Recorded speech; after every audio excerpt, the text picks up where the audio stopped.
Spurge here, and in this video we're going to take a look at the Knox Oulton Mk2 Gloves. So this is a light update over the outgoing Mark 1s. Really, the too long didn't read of this is that it is a full gauntlet street glove that's giving you enough protection that will get you to the racetrack. We're calling this a street glove because the comfort of this is absolutely the #1 leader of the story. It is a glove that you can put on, it feels like it's already broken in, you can wear it all day. And then when we look at the updates to the protection that Knox has made to this, mainly with the protection for your ulna, this is now going to be an option that if you're going to do your first track day, this is absolutely a get you to the track option. And I say that because the protection on this glove is far superior to any of the protection on the gloves that I used for my first few track days. So if we're looking from a pricing standpoint, price hasn't changed. This is still $160. In Knox's line, this is going to be somewhere below their Handroid. Their Handroid is their full track glove with the crazy, Android type fingers.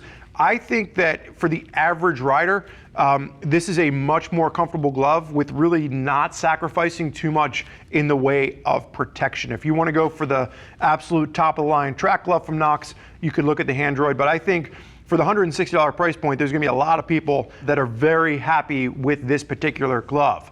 Now, from sizing, if I'm using Knox's size chart, it actually puts me in a large. I measure my hand at 9.5 inches, and I should be in a large. I'm actually wearing these in a 2XL, and they fit perfectly.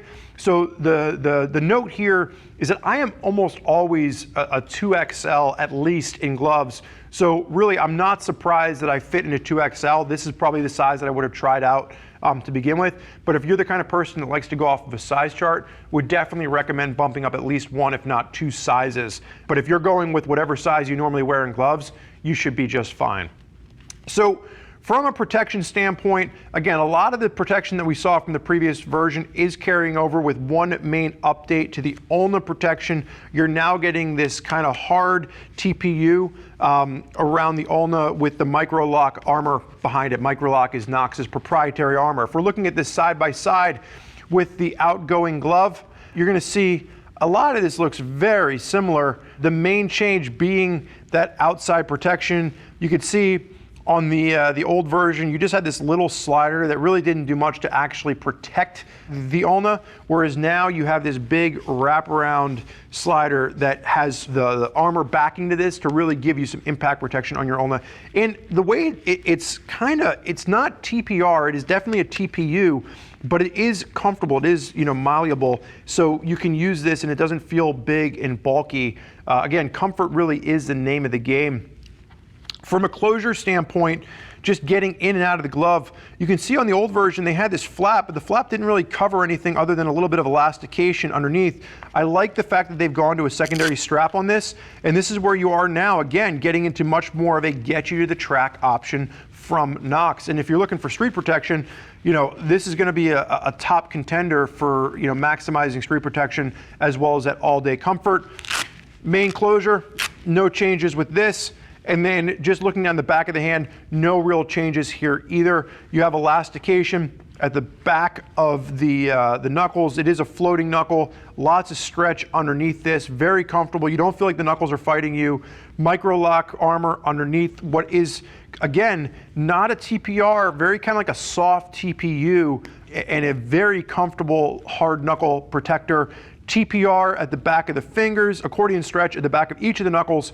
And then the only thing you'll notice is they have changed some of those accent colors. You're not getting the same kind of accent colors at the fingertips the way the previous version had. If we're taking a look at the inside of the glove, again, very similar in its design, full goat skin construction throughout. And really the story there when we're talking about goat skin, it's not as thick as a bovine leather, but you're getting as much abrasion resistance, just more tactile feedback, which is something you want to see from a glove. You can feel all your controls, your brake lever, your clutch lever, all the little buttons that you need to hit when you're on your motorcycle. And then you're also getting touchscreen technology. This is 3-finger design, same as on the old version, but a little bit more of a surface area for the touch tech on these particular gloves. a synthetic suede, or not even suede, just like a synthetic leather over top with a silicone overlay. I like this from a gripper panel perspective because it does give you a little bit of grip if you are using these gloves, especially in wet conditions. And because this is a all-day riding on the street first glove, chances are you're going to incorporate some weather into your ride. So I like the extra silicone lay here. You're getting extra layers of leather over top of your pinky on this. And then no real changes to the palm sliders. It's that hard TPU with the soft foam underneath that micro lock from Knox. What I'll say is, with some gloves, when you see these palm sliders, it actually causes discomfort. Knox, and you have to kind of feel it to understand what I'm talking about. The TPU isn't this really stiff, rigid, hard TPU, and then the foam backing underneath and that armor backing underneath really doesn't make it feel like you've got these big, bulky palm sliders on like some other manufacturers. So if I feel like I'm beating a dead horse here, maybe I am, but they are honestly some of the most comfortable gloves that I have ever put on without a break-in period, and they're definitely something that I would recommend, not just for comfort, but also for protection. So Knox is really doing a tremendous job of giving you the best of both worlds. Protection as well as comfort in a package that's around $160 that hasn't increased over the previous version. In the world of inflation that we're living in, that alone is impressive. But really, when you're looking at the gloves out there playing in this price point, I think this has easily become one of my favorites. So really a lot of positive things to say here. The only thing I will note, and again, I'm not wearing this with a jacket, if I had to come up with one critique for the glove, maybe if you're really truly ratcheting the Velcro strap down on this, maybe a little bit of extra. Maybe this could be redesigned where they just put the Velcro back a little bit onto the strap so you don't have as much extra flopping around. But again, like I said, I'm not wearing this over top of a jacket at the moment. So that's a very minor critique and an otherwise flawless glove from Knox. Really, really impressed with the Oulton Mk2s.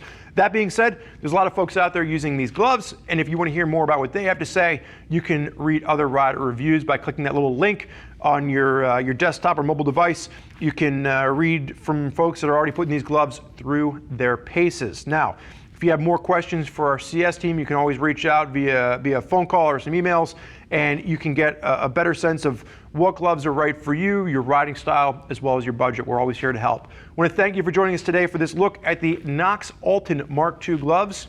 I'm Spurge. Enjoy the ride.